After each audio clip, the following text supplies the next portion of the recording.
अब 2 दिन या 3 दिन में एक चैप्टर ख़त्म हो जाएगा। तो आज की क्लास देखो 3 दिन का बीच में गैप लग गया, संडे का छुट्टी होता ही अपना।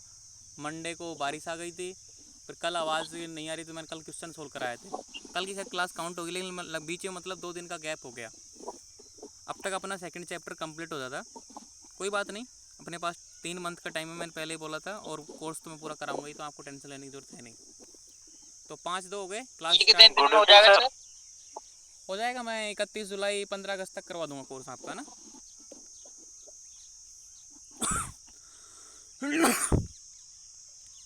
तो स्टार्ट करें क्लास आज की। Yes sir. देखो द्वितीय अध्याय, चैप्टर का नाम दिनचर्या, आपको याद होना चाहिए। डेली रूटीन, अब डेली रूटीन में अपन को क्या क्या करना है इस चैप्टर में बताया, ठीक है।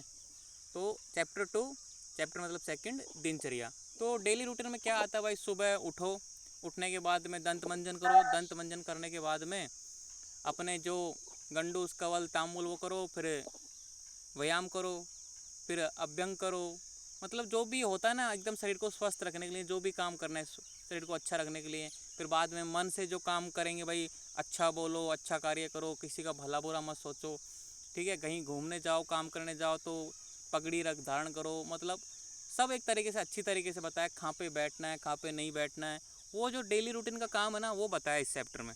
तो डेली रूटीन मतलब दिनचर्या, आपकी दिनचर्या कैसी होनी चाहिए। अब ये इस चैप्टर में है दिनचर्या, तो किसके लिए बताइए दिनचर्या, ये स्वस्थ व्यक्ति के लिए बताइए कि स्वस्थ व्यक्ति में क्या क्या करना चाहिए। रोगी के लिए नहीं बताइए दिनचर्या, रोगी की तो रोग के अनुसार दिनचर्या होती है। जैसे बुखार में वो अलग रहता है, अजीर्ण में अलग रहता है, किसी के मान लो डायबिटीज़ है, किसी के कैंसर है, किसी के अलग अलग बीमारियाँ हैं, तो उनके लिए नहीं बताइए दिनचर्या। ये दिनचर्या जो स्वस्थ व्यक्ति हैं, जैसे तुम हो, मैं हूँ, बिल्कुल स्वस्थ हैं और अपने जीवन को स्वस्थ रखना चाहते हैं फ्यूचर में, ताकि कोई रोग उत्पन्न ना हो, उसके लिए ये दिनचर्या बताइए। क्लियर ये बात, ठीक है। अब आप बोलोगे कि सर मैं बीमार हूँ तो मैं कुछ स्किप कर सकता हूँ, हाँ आप रोगी के अनुसार कर सकते हो, मतलब रोगी को सुटेबल होना चाहिए, उसको रोग से आराम मिलना चाहिए, वैसी दिनचर्या रख सकते हो। लेकिन स्वस्थ व्यक्ति के लिए जो दिनचर्या बताई है वो दिनचर्या अपन इस चैप्टर में स्टडी करेंगे। तो यहाँ पे मैंने लिख दिया आयुर्वेद का प्रयोजन। तो स्वस्थ के स्वास्थ्य को बनाए रखना, दूसरा है रोगी के रोग को दूर करना। तो ये बात तो ध्यान रखो कि आयुर्वेद का प्रयोजन की पहली बात तो स्वस्थ व्यक्ति स्वस्थ ही रहे, कभी रोगी बने ही ना। और भूल चूक वश किसी कारणवश रोगी बन गया तो रोगी के रोग को दूर करना। आनंद कुमार अपना माइक ऑफ कर लो, ठीक है। तो ये आयुर्वेद का प्रयोजन था, मैंने पहले बता दिया था आपको, और पिछले चैप्टर में मैंने क्वेश्चन कल सोल्व कर रहा था तो उसमें भी ये क्वेश्चन दिया था, आयुर्वेद का प्रयोजन लिखिए। अब देखो नीचे लिख दिया मैंने, इन दोनों प्रयोजनों की प्राप्ति हेतु आचार्यों ने दिनचर्या, मतलब जो इस चैप्टर में स्टडी करेंगे, ऋतुचर्या अगला चैप्टर है तीसरा, और रोगानुपति मतलब चतुर्थ अध्याय, कौन कौन से रोगाणु उत्पादनीय अध्याय, जो चतुर्थ अध्याय है जो अपने सूत्र स्थान का अष्टांग हृदय अध्यायों की रचना की, जो क्रमशः दूसरा तीसरा चतुर्थ है। कहने का मतलब है इन दोनों प्रयोजनों को बनाए रखने के लिए, ठीक है।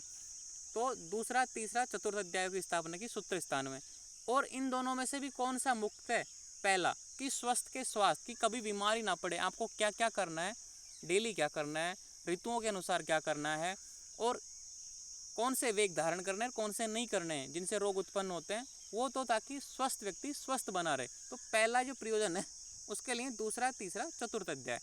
तो अपना ये दूसरा चैप्टर है दिनचर्या, तो दिनचर्या इस चैप्टर में अपन स्टडी करेंगे। अब देखो दिनचर्या अध्याय में मनुष्य के दैनिक क्रियाकलाप, डेली के जो क्रियाकलाप है का विस्तृत वर्णन है। अब अपन सुबह से लेके शाम तक के बारे में बात करेंगे, जिसमें ना केवल शारीरिक, ना अपनी बॉडी की, बल्कि मानसिक जो अपने विचार हैं, कैसे विचार होने चाहिए, ठीक है, वो सब आपको कैसे कर्म करने चाहिए, ठीक है, आपको किसी के दूसरों के प्रति कैसी भावना रखनी चाहिए, अच्छी रखनी चाहिए, किस तरह की सोच रखनी चाहिए, वो सारी मानसिक, मन से वाली स्वच्छता, मानसिक स्वच्छता व निरोगता बनाई जा सके। तो इस चैप्टर अपन क्या स्टडी करेंगे, बॉडी को कैसे स्वस्थ रख सकते हैं और अपने मन को कैसे स्वच्छ रख सकते हैं, ये दोनों बात इस चैप्टर में करेंगे। क्लियर, इस चैप्टर का बेस समझ में आ गया आपको कि इस चैप्टर में स्वस्थ व्यक्ति के लिए दिनचर्या बताइए, उसमें शारीरिक और मानसिक स्वस्थता की बात बताइए कि ताकि रोग उत्पन्न ही ना हो।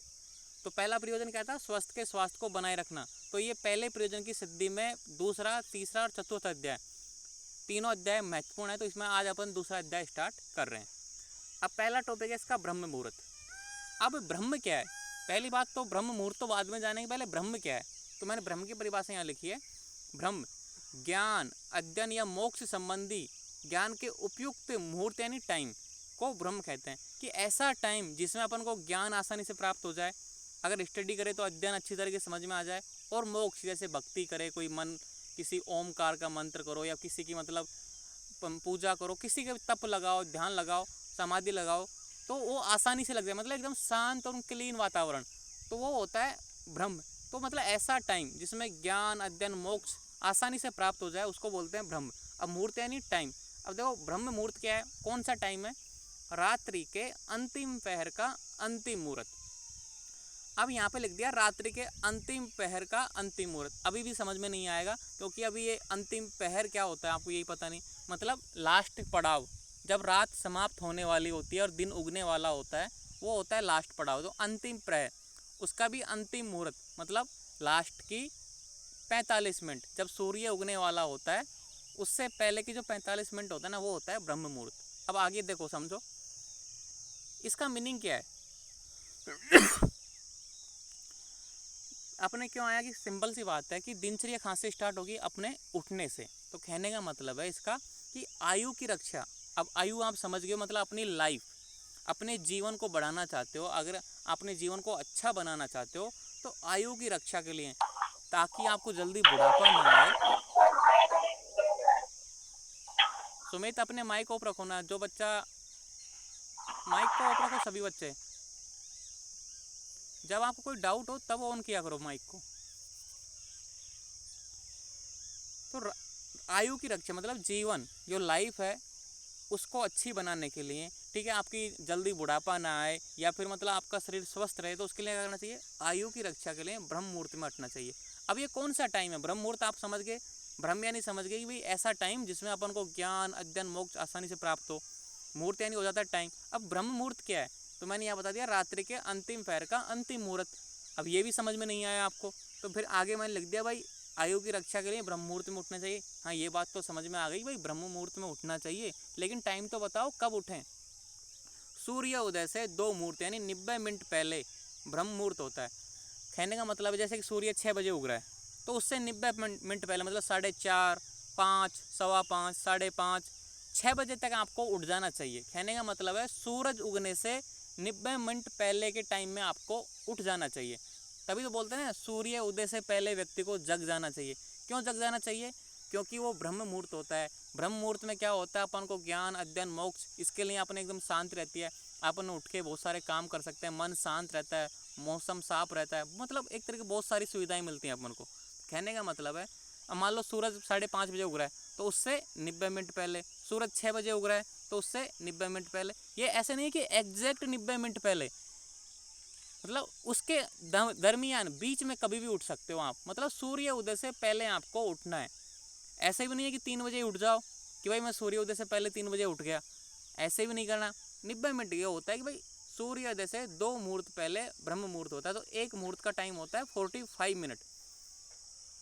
एक मुहूर्त का टाइम होता है 45 मिनट, तो मतलब सूरज उगने से 90 मिनट पहले तक आपको उठ जाना चाहिए। ऐसे नहीं कि ज़्यादा जल्दी भी उठ जाओ, मतलब इस 90 मिनट के दरमियान, इसके बीच में आपको उठ जाना चाहिए। तो अब ये बात ध्यान रख लो, जो बच्चे लेट सोते हैं, लेट जगते हैं, कि अगर आपको आयु की रक्षा करनी है, आपको जल्दी बूढ़ा नहीं होना है, जल्दी मरना नहीं है और जल्दी कोई रोगों से ग्रस्त नहीं होना है, तो आपको ब्रह्म मुहूर्त में उठना चाहिए। क्लियर ये बात बच्चों, आगे बढ़ूँ? Yes sir. ओके। अब आने उठने के बाद में देखो, आचार्य चरक ने बताया था कि अपन को पानी पीना चाहिए, ऊषा जनपाल, मतलब गर्म पानी, गुनगुना पानी। गर्म का मतलब नहीं, गुनगुना पानी अपन पीते हैं ना, शहद डाल के, कोई व्यक्ति उठते ही गुनगुना पानी पीता है, तो आचार्य चरक ने बताया। सर हाँ सर हाँ बोलो। पेज दूसरा खुला हुआ है सर। हाँ, ये दातुनी, अरे दातुनी आएगी इसके बाद, टेंशन मत लो। वो मैं बता रहा हूँ कि आचार्य चरक ने बताया है वो गर्म पानी पीना, आचार्य वाग्भट ने नहीं बताया, ठीक है। मैं बता रहा हूँ कि यहाँ पे आप दातुन स्टडी करेंगे, दातुन क्लीनिंग ऑफ टीथ, लेकिन अब सेकेंड ईयर में जाओगे आप, चरक स्टडी करोगे, चरक संहिता, तो उसमें बताया कि उठने के बाद में आपको गर्म पानी पीना चाहिए, ठीक है। थोड़ा सा मतलब गर्म पानी का मतलब है गुनगुना पानी, लेकिन आचार्य वाग्भट ने ऐसा कुछ नहीं बताया। तो अपन क्योंकि अपन BMS फर्स्ट ईयर में है तो फर्स्ट ईयर के हिसाब से सिलेबस से चल रहे हैं, तो उसने सीधा बताया दातुन, कि दातुन करनी चाहिए उठने के बाद में। शरीर की जीर्णता अजीर्णता, समझ में आया मैंने क्या बोला बच्चों? कि यस सर, समझ में आ गया। हाँ, चरक संहिता में बोला है कि भाई उठ के ऊषा पान पीना चाहिए, और ऊषा पान कितना पीना चाहिए? 640 ml, मतलब आधा लीटर से थोड़ा सा ज़्यादा पानी आपको पीना चाहिए, थोड़ा गुनगुना पानी सुबह उठते ही, ठीक है। फिर उसके बाद में बताया था उन्होंने, आचार्य चरक ने, कि आपका जो मल का त्याग है, जैसे कि आप फ्रेश होने जाते हो ना, पानी पीने के बाद में फ्रेश होने जाओ, ठीक है, हाथ को धो, फिर उसके बाद में बताते हैं वो दातुन करना। लेकिन आचार्य जो वाग्भट हैं जो अपन पढ़ रहे हैं इस समय, ऐसा कोई वर्णन नहीं है, सीधा उन्होंने दातुन का श्लोक दिया है। लेकिन अपन ये समझ सकते हैं कि अपन को दातुन तभी तो करेंगे तब अपन जो दैनिक उठ के अपन पानी पी के अपन फ्रेश होके आएंगे, उसके बाद में दातुन करते हैं। ये भी अपना काम है ना, फिक्स है ना डेली का, कि दातुन तभी तो करते हैं जब फ्रेश होने के बाद में आके। तो आचार्य वाग्भट को आप समझ सकते हो कि वो अंतर्निहित कर दिया, मतलब एक तरीके से छुपा दी उस बात को कि हाँ इतना तो समझते हैं बच्चे, आगे बढ़ो, काम की बात की उन्होंने। तभी तो इसको बोलते हैं बेस्ट सूत्र स्थान। क्यों बोलते हैं? क्योंकि इन्होंने पॉइंट टू पॉइंट ऐसे विस्तार नहीं बनाया, डिटेल में नहीं बताया। अब संहिता है, चरक संहिता, सुश्रुत संहिता, उन्होंने डिटेल में बताया। अब अष्टांग हृदय क्या है? ना अति विस्तार ना अति शॉर्ट, तो इसलिए इन्होंने उन दोनों बातों को छुपा दी। तो कहने का मतलब ये है कि आपको ब्रह्म मुहूर्त में उठना है, उसके बाद में आचार्य वाग्भट ने पानी पीने का और मलोत्सर्ग मतलब जो फ्रेश होने का टाइम है वो नहीं बताया, सीधा दातुन की बात की।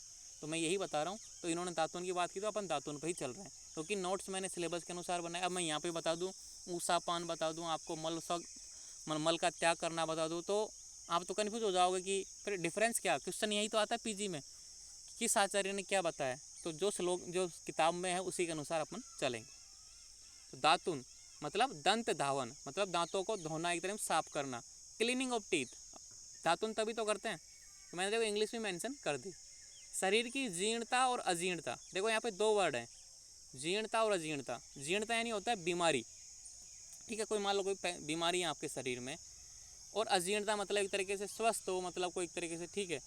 यहाँ पे देखो जीर्णता और अजीर्णता दो वर्ड हैं, मतलब हेल्दी और अनहेल्दी का विचार कर मलोत्सर्ग करें और तदुपरांत दातुन करें। देखो यहाँ पे इसने जो श्लोक दिया था ना दातुन का, उसी में एक लाइन अंडरलाइन कर दी थी, जो पहली लाइन थी कि भाई जो आपके शरीर में उठने के बाद में जो काम है, मतलब मलोत्सर्ग मतलब फ्रेश होना, एक तरीके से फ्रेश होना चाहते हैं ना सुबह, तो पहले वो करने के बाद में दातुन करनी चाहिए। बस एक लाइन में इसने मेंशन कर दिया, तो ठीक है, कहीं भी नहीं। देखो संस्कृत के जो श्लोक होते हैं ना, उसमें एक वर्ड में बहुत सारा एक पेज भर सकते हैं अपन, तो उन्होंने एक लाइन में क्लियर कर दिया कि मल त्याग करने के बाद में आपको दातुन करनी है। और अपन यही करते हैं, सुबह उठते हैं, पानी पीते हैं, फ्रेश होके आते हैं, फिर दातुन करते हैं, अपना यही रूटीन है ना। तो यही रूटीन आयुर्वेद का रूटीन है, आज से लाखों साल पहले तब से ये फिक्स होता आया। फिर अब आते हैं क्वेश्चन जो आते हैं दातुन। भाई दातुन कैसी होनी चाहिए? कनिष्ठ का अंगुली के समान मोटी। अब कनिष्ठ का अंगुली कौन सी होती है? कौन कौन बताएगा बच्चा? जो सबसे, कन्नी उंगली, जो लास्ट में छोटी होती है। हाँ वो सबसे छोटी उंगली होती है ना, मतलब अंगूठे से सबसे दूर, ठीक है, सबसे छोटी छोटी उंगली होती है ना, वो होती है कनिष्ठ का अंगुली। उसके समान मोटी होनी चाहिए, सीधी होनी चाहिए, उसकी लंबाई 12 अंगुल होनी चाहिए, और अग्रभाग से कोमल होनी चाहिए, ठीक है। वो होती है दातुन, मतलब श्रेष्ठ और अच्छी दांतों के गुण है ये। मैं क्वेश्चन दूंगा कि श्रेष्ठ या गुणवान दातुन के गुण लिखो, तो आपको ये सब मेंशन करने हैं। अब देखो नीचे क्या लिखा है, प्रातःकाल व रात्रि दोनों समय भोजन उपरांत करनी चाहिए। तो प्रातःकाल तो अपन को मल त्याग करने के बाद करनी चाहिए, यहाँ पे लिख दिया। और रात्रि को कब करना चाहिए? भोजन के बाद में, जब भोजन कर लेते हो आप, जब बेड पे जाते हो ना सोने के लिए, उससे पहले आपको दातुन करनी चाहिए। अब देखो ये कटु तिक्त कसाय रस वाली होनी चाहिए। जो दातुन होती है वो कौन से रस, मतलब आपने रस पढ़े ना, अब देखो रिपीट होंगे, फर्स्ट चैप्टर के जितने भी बेसिक फंडामेंटल है ना, वो सारे रिपीट होंगे। अब अपन ने रस पढ़ लिए, रस 6 होते हैं, मधुर, अम्ल, लवण, कटु तिक्त कसाय। तो दातुन कौन से रसों वाली होनी चाहिए? कटु तिक्त कसाय रस वाली होनी चाहिए। क्वेश्चन आएगा कि मधुर रस की दातुन किस आचार्य ने मानी है? अब वाग्भट ने तो मानी नहीं, क्योंकि आपने यहाँ पे कटु तिक्त कसाय, क्योंकि मधुर रस वाली आचार्य सुश्रुत ने मानी है। सुश्रुत संहिता फाइनल ईयर में स्टडी करोगे। तो तो ये बात ध्यान रखना कि कटु तिक्त कषाय ओनली आचार्य वाग्भट ने मानी है।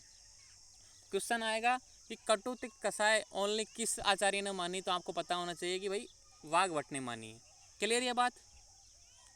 अर्क, अब देखो एग्जाम्पल देखो पेड़, इन जो रस वाले अर्क यानी आंकड़ा, वट, कदीर, करंज, अर्जुन, नीम, बबूल, आप लिख सकते हो। बहुत सारे पेड़ हैं जो अपन दैनिक जीवन में देखते होंगे ना गांव में।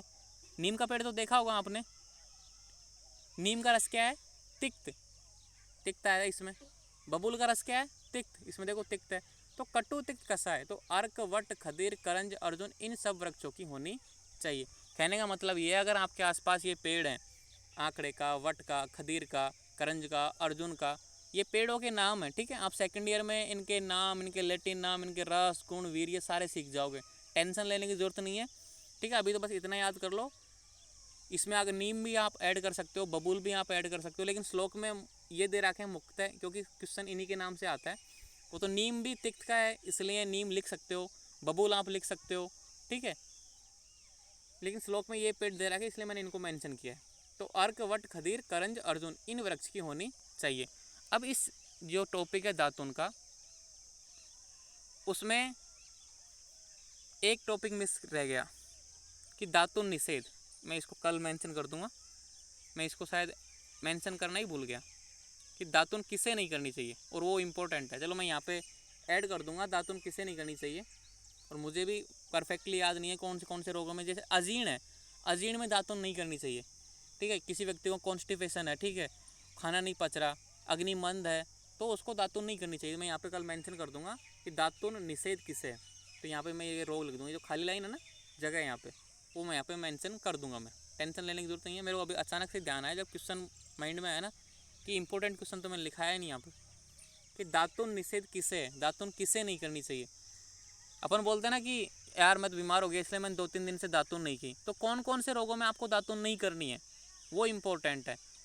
कि एक देखो सभी को करनी है, ये तो नॉर्मल बात है भाई, दातुन सबको करनी है, लेकिन किसको नहीं करनी वो ज़रूरी इंपॉर्टेंट है, वो याद होना ज़रूरी है। अब मान लो कि 5-6 ऐसे रोग होंगे उनमें नहीं करनी, बाकी सब में कर सकते हो, तो मैं आपको बता दूंगा कल, टेंशन लेने की ज़रूरत नहीं है ना। तो ये दातुन वाला कॉन्सेप्ट क्लियर हो गया कि भाई कैसी होनी चाहिए, कौन से रस वाली होनी चाहिए, कौन से पेड़ की होनी चाहिए, ये भी मैंने आपको बता दिया। क्लियर बच्चों? हेलो, यस सर, क्लियर है। Yes sir. ओके। अब देखो अंजन, अपन ने दातुन कर ली, अब आता है अंजन। देखो मुख्यतः क्या करते हैं, अपनी सुबह सुबह पूरी इंद्रियों का यूज करते हैं। जैसे अपन दातुन से अपन ने दांत मुंह की सफाई कर ली अंदर की, है ना।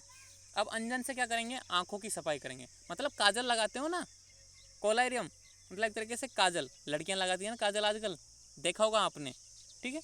लड़कियों को अच्छी तरीके से पता होता है इस मामले में, इस क्लास में काफ़ी लड़कियां हैं। तो आचार्य ने 2 प्रकार के अंजनों का उल्लेख किया। कौन से आचार्य ने, किसकी संहिता पढ़ रहे हैं अपन इस समय? वाग्भट। भागवत। हाँ करेक्ट। तो आचार्य वाग्भट ने 2 प्रकार के अंजन, एक तो है सौरांजन और एक होता है रसांजन। अब ये सौरांजन क्या है, रसांजन क्या है, ये समझो आप सेकंड ईयर में जाओगे, ठीक है, तो अंजन 5 प्रकार के पढ़ोगे, ठीक है। आप आगे बढ़ोगे तो और डिफरेंट टाइप के पढ़ोगे, अलग अलग तरीके से। लेकिन जिस सब्जेक्ट में अपन पढ़ रहे हैं, जिस सब्जेक्ट को अपन जान रहे हैं, उसी के अनुसार चलोगे तो कंफ्यूज नहीं रहोगे। तो अपन अष्टांग हृदय पढ़ रहे हैं, आचार्य वाग्भट के द्वारा लिखी, तो उसमें 2 ही बताएं तो 2 ही पढ़ेंगे। एक तो है सौरांजन, एक होता है रसांजन। तो सौरांजन क्या होता है, नेत्रों के लिए हितकारी अंजन जिसका प्रतिदिन प्रयोग करें। कहने का मतलब ये नॉर्मल होता है, जिसको अपन डेली लगा सकते हैं। डेली लगाते हैं आँखों में, क्यों लगाते हैं अभी मैं बता दूंगा। नेत्रों के लिए हितकारी अंजन जिसका प्रतिदिन प्रयोग, मतलब अपन डेली सुबह दांतुन करने के बाद में अंजन लगा सकते हैं। Excuse me sir. यस, हाँ बोलो दीपाली। सर जो आपने ऊपर दंतन सर दातुन में जो आपने एक पॉइंट बताया कि कटु तिक्त कषाय रस का होना चाहिए दातुन, और जब रात्रि के टाइम पे सर वात की पहली प्रधानता होती है, और कटु तिक्त कषाय रस और वात को बढ़ा देंगे, बट हमें रात को तो कफ बढ़ाना चाहिए ना, तो ये तो अपोजिट हो गया। नहीं नहीं नहीं नहीं, आपका कॉन्सेप्ट ही गलत है। रात को कफ नहीं बढ़ाना चाहिए। बताऊं, रात को सोने से कफ इतना बढ़ता है, क्योंकि रात में जब सोते हैं ना तो कफ बहुत ज़्यादा बढ़ जाता है। तो अपन को रात में ऐसी चीज़ें करनी है मोस्टली सोने से पहले कि जो बात को बढ़ाए, तो कफ को जो जितना बढ़ेगा ना बॉडी बैलेंस रहे। ये बात ध्यान रखना कि अपन सोएंगे रात को 10 बजे बाद में सो जाते हैं और पूरी रात सोने के बाद में कफ बढ़ता जाता है, कफ बढ़ता जाता है सर कफ। हाँ बोलो, क्या हुआ, आवाज़ नहीं आ रही आपकी? सर आपकी आवाज क्लियर नहीं आ रही सर, कट रही है। मेरी आवाज़ क्लियर नहीं आ रही? देखो मैं बोल रहा था अपन रात को क्या होता है, मैंने मोस्टली रात को क्या होता है कफ का प्रभाव होता है। अब आ रही है। मोस्टली रात को कफ का प्रभाव होता है। क्यों? अपन जब सोते हैं, ठीक है, तो सोने की वजह से कफ की वृद्धि यस होती है सर। बहुत ज़्यादा, ठीक है, कफ की बहुत ज़्यादा वृद्धि होती है। Okay sir. अगर अपन ये बोलते हैं ना कटु तिक्त कसाय, तो रात को हमेशा ये बात ध्यान रखनी है कि हमेशा ऐसे कर्म करने हैं जिससे अपन को कफ कम से कम बढ़े। तो कटु तिक्त कसाय से दातुन करो, कोई प्रॉब्लम नहीं होगी, है ना। खाना भी ऐसा खाना चाहिए जो कटु तिक्त कसाय रस वाला हो, क्योंकि अपन सोने का काम तो करेंगे, उससे कफ तो बढ़ेगा ही। और रात को दही क्यों नहीं खाना चाहिए, ये अगर आप पूछते ना तो लॉजिक बात बनती, क्योंकि दही से कफ बढ़ता है और सोने से भी कफ बढ़ता है, तो डबल हो गया एकदम में। डबल होने से क्या हो जाता है, एकदम से स्रोतस अवरोध हो जाते हैं, पूरे कफ ही कफ हो जाता है बॉडी में, तो रोग उत्पन्न हो जाते हैं।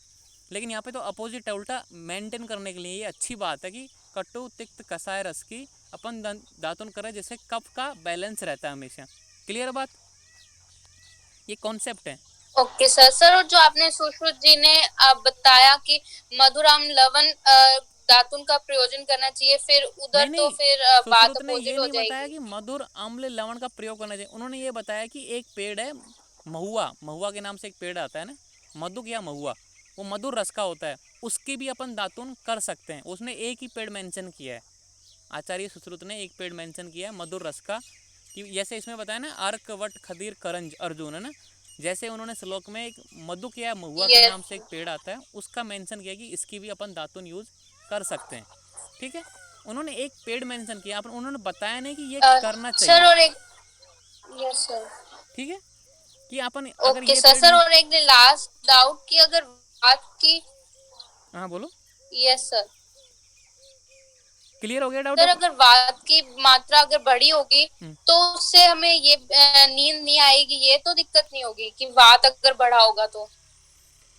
बात अगर बढ़ा हुआ होगा तो देखो मेरी बात सुन, एक तो पहली बात तो दातुन ये रस क्यों लेते हैं अपन, कि अपन एक तरीके से ये तीक्ष्ण होते हैं, जल्दी से अपनी मुंह की सफाई करते हैं, दांतों की सफाई करते हैं, और ये एक्चुअली में इतना दोषों को इतना प्रकोपित मोस्टली करता है जो अपने शरीर के अंदर जाते हैं ना दोषों को, वो करते हैं। और आपने जो क्वेश्चन है आपका कि यस जब सर। वात की वृद्धि होगी उससे नींद नहीं आएगी, एक्चुअली में वात की वृद्धि से नींद का रिलेशन अलग है, वो अलग कॉन्सेप्ट है, यस जो सर। अपन निंद्रा पढ़ेंगे चैप्टर नंबर 8 में, ठीक है, वो कॉन्सेप्ट अलग है। निंद्रा क्यों आती है? यस थकान सर। की वजह से आती है, अपना मन थकान हो गया, इंद्रियां थका होंगी तब नींद आती है।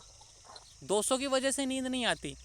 नींद की वजह से दोष इनबैलेंस हो सकते हैं, अगर आप ज़्यादा जग रहे हो तो दोष इनबैलेंस होंगे, आप कम जग रहे हो तो दोष इनबैलेंस होगा, ठीक है, वो कॉन्सेप्ट अलग है, आप उल्टा कर रही हो कॉन्सेप्ट को, ठीक है। अभी रुको बस, है ना, क्योंकि अभी यस चैप्टर सर। कॉन्सेप्ट अब चल आगे रहे हैं, समझिए। कॉन्सेप्ट चल रहे हैं, कॉन्सेप्ट चलेंगे चैप्टर नंबर यस 9 सर। तक, उसके बाद में बिल्कुल क्लियर हो जाएंगे, क्योंकि अपन अभी पहली क्लास में, ठीक है। अब मैं इसी क्लास में आपको पूरी ज्ञान दूंगा तो फिर अपन जो टॉपिक है ना उससे यस। भटक जाएंगे, ठीक है। ये जो निद्रा वाला कॉन्सेप्ट है ना चैप्टर नंबर 8 हाँ में जी आएगा, सर, थैंक यू आहार सर। निद्रा और ब्रह्मचर्य, okay okay sir, okay. Thank you. आगे बढ़ते हैं। अंजन, अंजन कर रहे थे अपन, सौरांजन और रसांजन। तो मैंने बताया था सौरांजन नेत्रों के लिए हितकारी, अंजन जिसका प्रतिदिन प्रयोग करें, मतलब ये कम तीक्ष्ण होता है, नॉर्मल होता है, आंखों के लिए हितकर होता है, अपन डेली लगा सकते हो, कोई नुकसान नहीं करेगा। ये रसांजन, नेत्र तेजोमयी है। अब तेजोमयी का मतलब क्या है? तेजोमयी का मतलब होता है कि जो नेत्र ना तेज यानी क्या होता है? अग्नि, अग्नि युक्त होती हैं। कैसे? पित्त के 5 प्रकार होते हैं, एक होता है आलोचक पित्त, उन 5 में से एक पित्त प्रकार होता है आलोचक पित्त, उसका स्थान का है मुख्य आँखों में। जो आलोचक पित्त है ना वो आँखों में रहता है, इसलिए बोला है कि नेत्र तेजोमयी है, जिनको विशेषकर कफ से अधिक तकलीफ होती है। अब पित्त का जो गुण है उष्णता, तीक्ष्णता, और विशेषकर कफ, और कफ का जो गुण है स्निग्धता, ठीक है। शीतता अपोजिट गुण है दोनों। तो जो तेज वाली आंखें मतलब पित्त वाली जो आंखें हैं उनको कफ से, क्योंकि अपोजिट गुण है, कफ से अधिक तकलीफ होती है। अब मान लो कि आग में अपन पानी डालेंगे, प्रॉब्लम तो होगी ना। तो अतः कफ को स्रावित कराने के लिए, मतलब कफ का सीक्रेशन कराने के लिए, कफ को बाहर निकालने के लिए, ताकि कफ बढ़े नहीं और ये जो नेत्र तेजोमयी है ना उसको कोई नुकसान ना पहुँचे। जो पित्त है, जो आलोचक पित्त है, जिसकी वजह से अपन देखते हैं, आयुर्वेद की क्रियाविधि है, फिजियोलॉजी में आप स्टडी करोगे इस चीज़ को कि किस तरीके से अपन देखते हैं आयुर्वेद के अनुसार कि भाई क्या एक्टिविटी होती है आँखों में जिसकी वजह से अपन देखते हैं।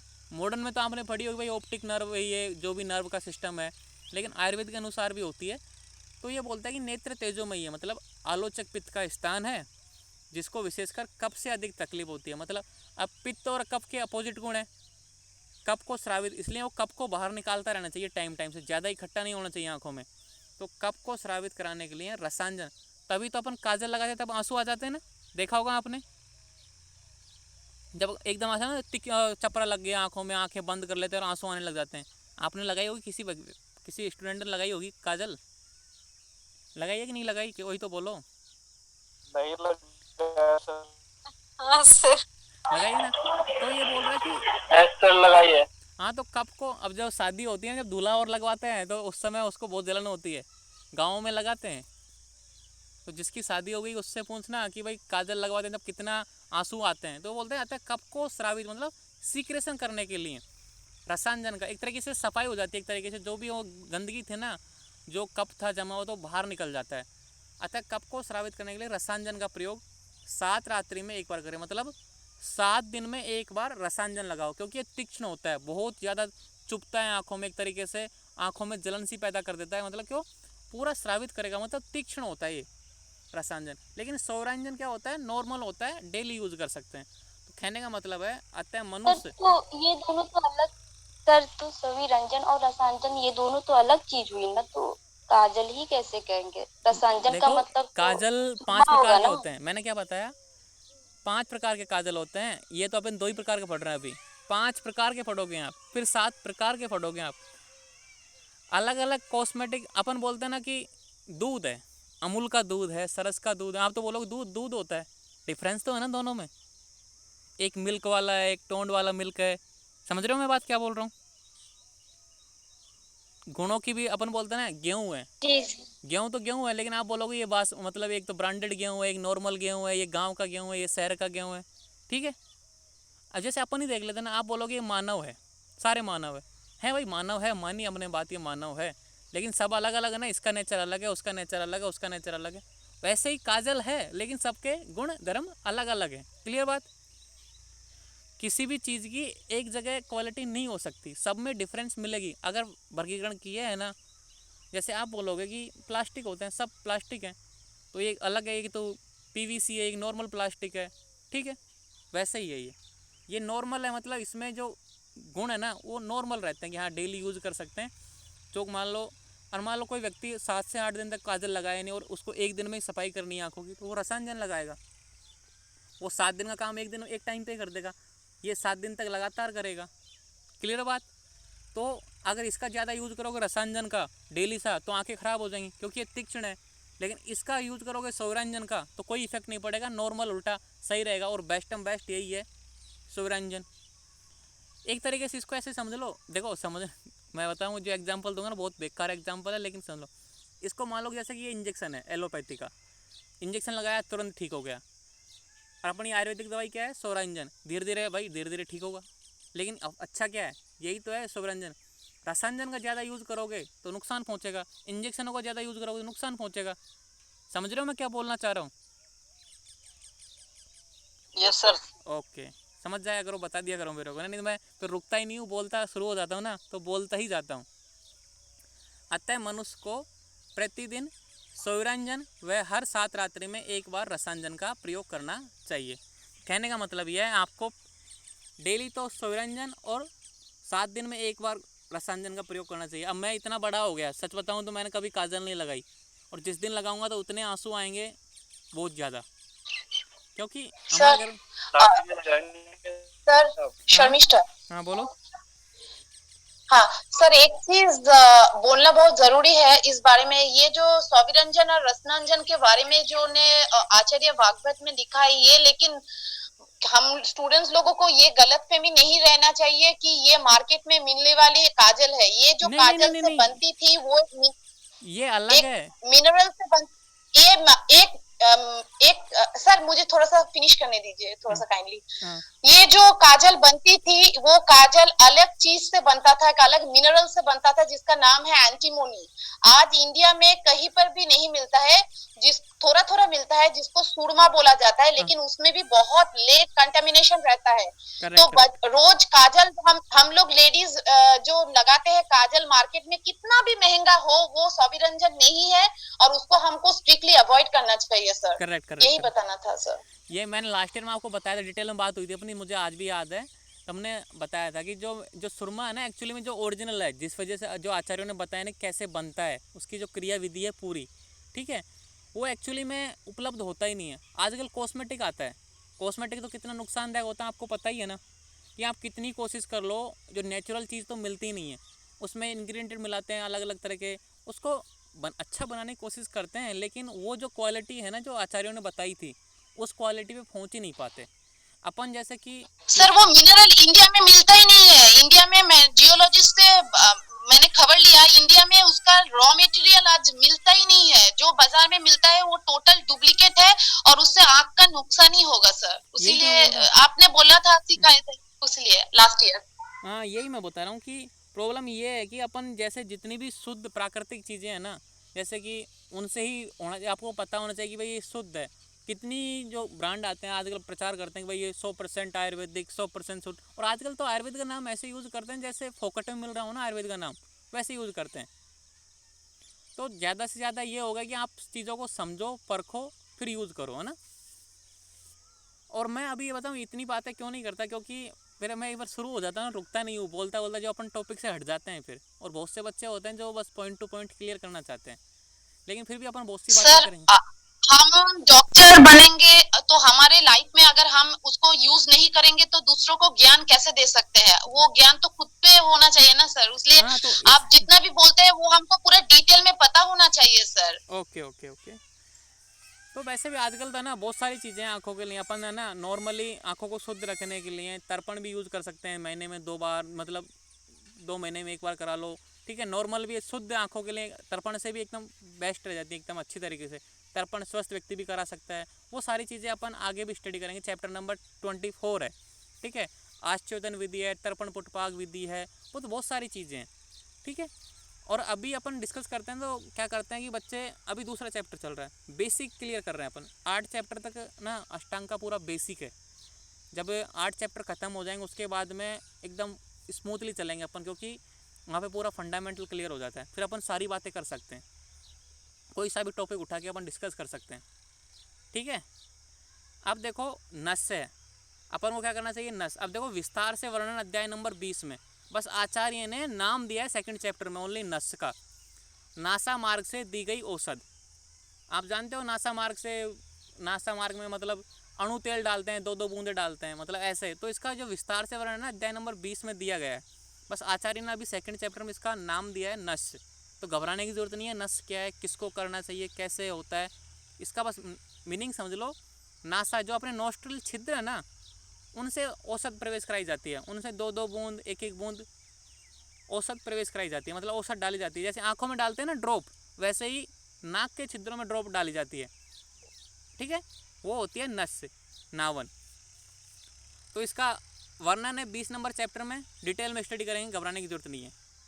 फिर आता है गंडूस, इसने आदि। अब इसने आदि में क्या आता है, घी, तेल, ठीक है, दूध, जितने भी हैं मतलब लिक्विड, जितने भी मतलब इसने आदि के अलावा नॉर्मल भी है, पानी है, ठीक है, दवाई है, क्वाथ है, जितनी भी मतलब लिक्विड द्रव्यों को मुख में इतना भरना कि मुख में द्रव्यों को हिलाया नहीं जा सके, नहीं के ऊपर अंडरलाइन कर लेना, उसको बोलते हैं गंडूस।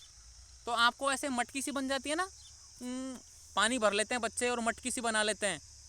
तो कहने का मतलब है इतना मुंह में भर लेना उस लिक्विड को कि मुंह को हिलाया ना जा सके, उस द्रव को हिलाया ना जा सके। एक तो कम भरते हैं, उसको हिलाते हैं, कुल्ला कर देना ऐसे इधर से उधर, ऐसे नहीं हिलाया जा सके, उसको बस भर के बैठ जाए एक जगह, वो होता है गंडूस।